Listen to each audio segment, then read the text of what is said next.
Kalorki, funny. Pinauwi agad si Paulo dahil waiting daw ang kanyang baby, Kimi.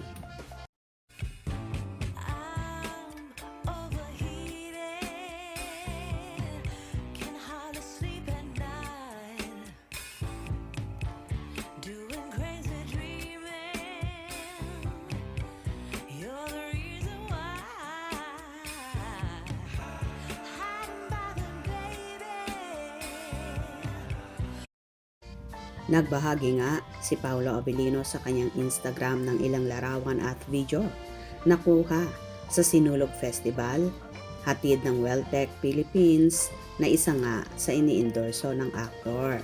Ayon pa nga sa naging caption ng binata, Viva Pete Sr. Maraming salamat Cebu at Welltech Official, hashtag Let's Ride na, hashtag Sinulog 2026.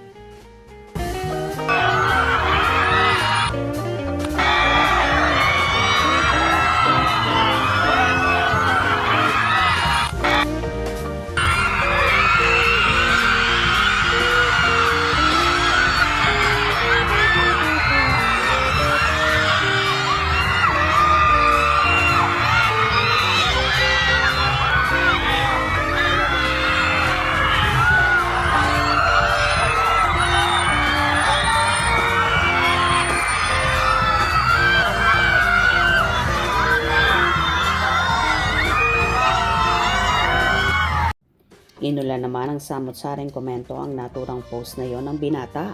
Pagbati mula sa Indonesia, Viva Pete Sr. Wow, may instant post siya. Pete Sr. Viva Pete Sr. Kim Pao.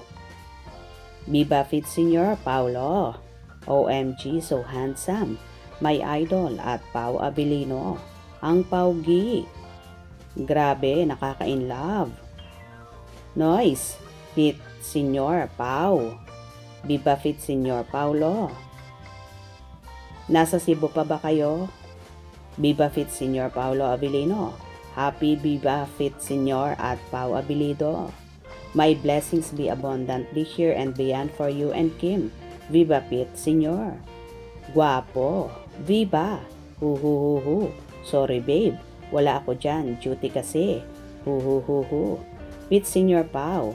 Walag Jude ko kita nimo. Thanks for coming to Cebu. Viva Pete Sr. at Paulo Abilino.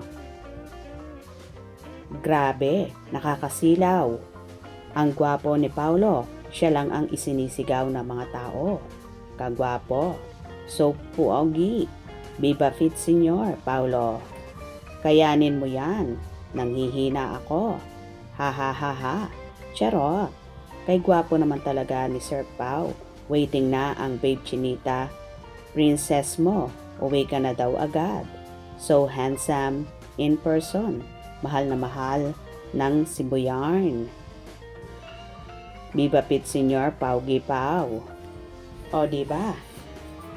Kitang-kita naman na enjoy si Paulo sa naturang parade na yon at inabangan talaga siya na mga kababayan nating Cebuano. O diba, kalorke ang mga funny at agad-agad ngang pinapauwi si Paulo after ng event dahil naghihintay daw sa kanya ang kanyang prinsesa. Hope you enjoyed. Please subscribe for more info.